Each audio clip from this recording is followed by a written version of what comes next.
አንተ አይዞሽ ነው የሚባለው። በህይወት ያለች ልጅ ነፍስ ይማር። ምን አይነት ወሬ ነው የምታወራው? ለመጨረሻ ጊዜ ያየሁት አንተ ነው። ምን ነው በሰላም ነው እንደዚህ ቁና ቁና የምትነፍሽ?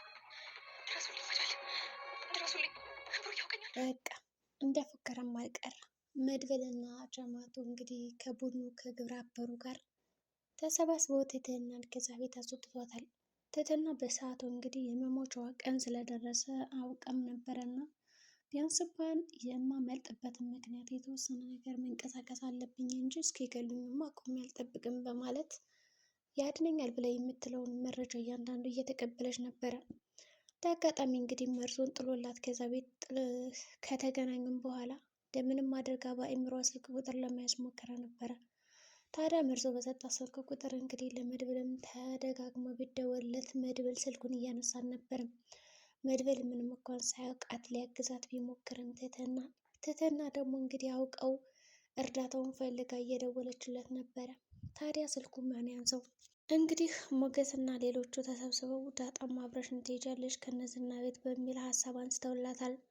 ዳጣ እንደተለመደው እኔ እፈራለሁ አልሄድም፣ እባካችሁ ተወኝ፣ አሁን ላይ እኔ ደስተኛ ህይወት ነው መኖር የምፈልገው እንጂ ከዝና ጋር ወስዳችሁ አታገጣጥሙኝ እያለቻቸው ነው። እነሱ ደግሞ ሴት ብልሃተኛ ናት በሚለው እንግዲህ ዳጣን ይዘዋት ሄደው ቢያንስ እንኳን የሆነ ነገር ብንሆን እዛ እኛ ሶስታችን ወንዶች ነን እና ሴት ከመካከላችን ብትኖር ሀሳብ ታመነጫለች ብልሃተኛ ስለሆነች፣ ስለዚህ መቅረት የለብሽም ይላታል እንግዲህ ሞገስ ማለት ነው። እርግጥ ነው እንግዲህ ያው ሴት ብልሃተኛ ናት ይባላል አይደል? ይህንን አጋጣሚ በመጠቀም እንግዲህ ሞገስም ዳጣ አብራቸው እንድትሄድ አድርገዋል ማለት ነው። ዳጣም እንግዲህ ከዛ ቤት ስትወጣ ቅድስት እንደው እባክሽ በዛው ከቀረው ለቤተሰቦች ደውለሽ ንገሪያቸው የት እንዳለው እያለችም ነበረ ወጣው እንዲፈልጓት። እንግዲህ ብሩክም ሌሎችም ችግር የለውም አታስቢ፣ ይህን ያክል ምንድን ነው የምትፈሪ? ፖሊሱም አለ በዙሪያችን፣ ስለዚህ ምንም የሚመጣብሽ ነገር የለም እና ነይ እንሂድ እያሏትም ነበረ። እሷም እንግዲህ እንደምንም ፈርታም ሆነ ተንቀጥቅጣ ሄዳለች ማለት ነው። ከሄደችም በኋላ እየፈራች ነው እንግዲህ የሄደችው ማለት ይቻላል። ስለዚህ ትህትና ያደረገችው ነገር ምንድን ነው? የጠበቃውን ስልክ ቀምታ ከዛ ስልክ መደወል ነበረ። ይህም ተሳክቶላታል። ጠበቃውም እንግዲህ አቅፏት መድብል እና እንዲሁም ደግሞ ዝና ሲያያቸው ምን እያደረጋችሁ ነው በማለት ጠበቃውን ሲያናግረው ነበረ። እንግዲህ ዝና ቆይ አሁን እግሬን ጠብቀህ እንዴት ነው እሷ ጋር እንደዚህ እንደምትጠቀቀፈው? ይልቅ ያልከውን ስራ። እነሱ እኮ ሊያሳስሩን ትንሽ ነው የቀራቸው፣ ስለዚህ ተንቀሳቀስ እያለው ነው ማለት ነው። እንደገና ካሌብ ሞሴሳ ደግሞ ትህትናን አዘጋጃት፣ ያ ሰውዬ በጣም አስፈላጊ ነው፣ የእሷን ኩላሊት የገዛት እያለውም ነበረ። ትህትና ደግሞ እንዴት ነው የማደርገው? በቃ ለአባቴ ደውዬ ልሰናበት ወይስ ምን ልበል እያለች ነው እንግዲህ። ግን እኔ ወደ ሳውዲ እንደሄድኩ ነው እንጂ የሚያውቁት እዚህ መጥቼ እንደታገትኩ አያውቅም።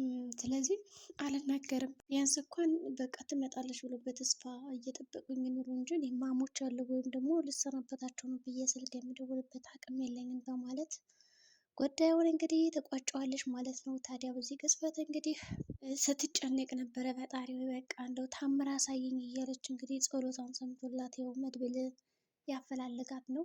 ሆኖም ስልኩ ከብዙ ድግግሞች በኋላ ለመርዞ ብትደውልለት መርዞ ደግሞ አዲስ አፍቃሪ ነኝ እያለ ሊረዳት አልቻለም። በቃ እሱ የወደደች ያፈቀረችው ምናምን የመሰለው። ከዛ እንግዲህ እባክህን እንደው የሚረዳኝ ሰው ብቻ ስጠኝ ስልክ ቁጥር፣ ከዛ በቃ ውለታህን አረሳም፣ በአካል መጥቼ እራሱ አመሰግናለሁ ስትለው ምንድን ነበር ያላት? እኔ ፍቅረኛ አለኝ በአካል እንድትመጪ አልፈልግም ይላታል። እንግዲህ መርዞ በዛ ቅጽበት ነው ማለት ነው። እንደምንም ብሎ የመድብልን ስልክ ይሰጣታል። ከሰጣት በኋላ ደግሞ ትቀጣቅጠዋለች። መድብል ደግሞ ወደ ዝና ቤት ለመግባት ሙከራ እያደረገ ነው። ምክንያቱም ዝና ከዛ ቤት እንደወጣ አረጋግጧል በኤፍራታ በኩል። ኤፍራታ እንግዲህ ለገንዘብ ስትል ምንም ነገር ታደርጋለች። እንዲሁም መድብል ደውሎላት ሳለ አንተ ስትንቀራፈፍ ይሄው አንዷ ነሳኝ አለችው። እንግዲህ መርዞን ነው እንግዲህ መርዞን አገባው እያለችው ነው። እንደዛ ነው እንዴ የኔ ጥቁር አዝሙድ እያረሱም እንግዲህ ልቧን ለመብላት ሞክሯል። ደግሞ የሚገርመው ነገር መርዞም ያም ጥቁር አዝሙድ እያሉ ነው እንግዲህ የሚጠሯት ማለት ነው።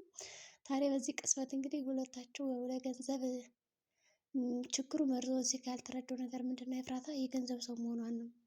የፍቅር ምናምን የምታውቅ አይመስለኝም፣ ግን ገንዘብ በጣም የምትወደው ገንዘቡን እንግዲህ የፈለጋትን ነገር እያስገዛችው ምናምን ያለችው እስከዛው ድረስ አብሬሽ ነኝ ምናምን እያላት እሱም ደግሞ የሚፈልገውን ነገር እስከሚያገኝ ብቻ እስከዛ ገንዘቡን እየጨፈጨፈችው ነው። እና ዝና ያለበትን አጣሪልን ተብላለች። እንግዲህ እንድናደረገችው ኤፍራታ ዝና ናፈቀኝ፣ እንደው እስኪ ደውይ፣ ስድቡ ምኑም ናፈቀኝ ትለዋለች ማለት ነው ትላታለች። እንግዲህ ማህሌት አንቺ ነሽ ናፈቀኝ የምትይው ወይስ ምንድን ነው ምናምን እያለቻት ነበረ። እንግዲህ ዝናም ተደወለለት፣ ከዛ አነሳት። ከዛ ያው ቤት ውስጥ እንዳልሆነ አወቀች ማለት ነው ኤፍራታ። እንዲሁም ደግሞ በቀላሉ ነው እንግዲህ ሳታስነቃ በጣም ናፈቀኝ እኮ ስድቦቹ ምናምን ትላታለች ማለት ነው። እና ደግሞ እዚህ በት እያስጠጋሁሽ አይደል ያለሁት፣ ስለዚህ ደውዪ ትልና ታስደውላለች። ከዛ በኋላ ምንድን ነው የተፈጠረው? የአንዳንዱ ነገር ዝም ብላ ታዳምጣለች። ኤፍራታ ደውዪ ብላኝ ነው ምናምን ብትለው በእርግጥ ዝና ይጠረጥር ነበረ የሆነ ተልእኮ እንዳለው፣ ግን እሷ ስለደወለችው እና እንደውም ፈልግሻለሁ ታውቂያለሽ፣ ግን በጣም እኮ ነው የምጠላሽ፣ የሆነ ሰው ባለሽ ነገር የምትመሪ ነሽ፣ በራስሽ መቆማችን። ያቺ ትትና አሁን በራሷ ነው የምቆመው፣ ደህና ናት፣ ምንም ገንዘብ የላትም፣ ልክ እንዳንቺ ናት፣ ግን ጥንካሬዋን ኃይለኝነቷን ምናምን እወድላታለሁ፣ በክብሯ አትደራደርም። ብሩክን ሂጂና አግብተሽ ኑሪ ብልሽ ያው ወጣሽ፣ እሱም አልፈልግሽም ብሎ ጥሎሽ ሄደ ይላታል ማለት ነው። በጣም እንዲቆጫት ያደርጋታል። እንግዲህ በጣም ነው የሰደባት። ማህሌትም ስድቡን አፍቋታል መሰለኝ። እሺ ዝና እንዳልክ ከማለት ውጭ የተናገረችው ነገር አልነበረም። በመጨረሻም እንግዲህ ለማንኛውም እንዲያውም ነይ እፈልግሻለሁ ይላትና ያለበትን ቦታ ነግሯት ትሄዳለች። ግን ማህሌት የጠረጠረች ይመስላል። ኤፍራታ ላይ የሆነ ነገር እያሰብሽ ከሆነ እኔ እንዳታስገድይ ላንቺ ብዬማ ስልክ አልደውልም ብላት ነበር። በግድ ነው የደወለችው። ኤፍራታ ምንም ችግር የለም አታስቢ በማለት ነው እንግዲህ የሸኘቻት። እንግዲህ እንደምንም ብለው እነሱም ወጥተው ለመገናኘት ሞክረዋል። ጠበቃውም ስራን ስራ ተብሎ ከዛ ቤት ተባረረ። ወደ ስራ ሄድ ተብሎ እንግዲህ ወጣ ማለት ነው። ስለዚህ ቅድስትና ምሳሌም እንደተለመደው ፀጉሯን እያሻሸች የሆነ ቅባት እየገባቻት ስለ ህይወት አንዳንድ ነገር እየመከረቻት ነበረ። ታዲያ በዚህ ቅጽበት እንግዲህ የእንግሊዝኛ መምህራችን እኮ ትመስያለሽ አንዳንድ ጊዜ ዝም ብዬ ሳስብሽ ትላታለች። እንግዲህ ምሳሌ ምን ማለት ነው ስትላት እንግዲህ ያው መምህራችንማ እናንተ ማለት ልክ እንደዚች አበባ ናችሁ፣ አበባው ሰው ከረገጠው ይረግፋል ምናምን እያለ ሲያስተምረን ነበረ እና ያንቺም አባት እኮ ሰው ሊያድን ነው ሄደው፣ ያው እንግዲህ አበባውን ሊጨበጭቡ ሳይሆን ሰውን ሊያድኑ ነው እያለችም ነበር ቅድስት መክራት የነበረ። እንግዲህ ቅድስትም አንቺም በቃ ጥሩ ልጅ ሁኚ ትላታለች። ምሳሌ እኔም ልክ እንደ አባቴ ነው የምሆነው፣ የተጎዱ ሰዎችን ማርዳት ማገዝ ትላለች። ይሄ ነገር እንግዲህ አሪፍ ነው ማለት ነው። ይሁን እንጂ ሌሎችም እንደምንም ብላ እንግዲህ ያው ትህትናም ደወለችላቸው። መድብልም በመጨረሻ እንግዲህ አንስቷል። በእርግጥ ዳጣ እንግዲህ ተሰብስባ ከነ መድብል ጋር ምንድን ነበር ያለችው? መድብል ግን እንዴት ነው ይህን ያክል የጓጓላት ለትህትና ይታወቃሉ እንዲያውቃታል ምናምን ትላለች። ሞጌም ማራን ያለቃትም ይላታል። እና ታዲያ ይህን ያክል ምንድን ነው እንደዚህ ጓጓ እያሉ ነበረ። እንግዲህ መድብል ልጅቷን ሳያውቃት ይህን ያክል እሷን ለማዳን ከጣረ እንግዲህ በአካል ካያትማ በቃ ይጣበሳሉ ማለት ነው። እንግዲህ ወጣት ናት ደግሞ ትህትና፣ በአንድ ከተጣመሩ በጣም ጥንድ ይወጣቸዋል ማለት ይቻላል። እንግዲህ ኤፍራታም ያው ጥንዷን አግኝታለች።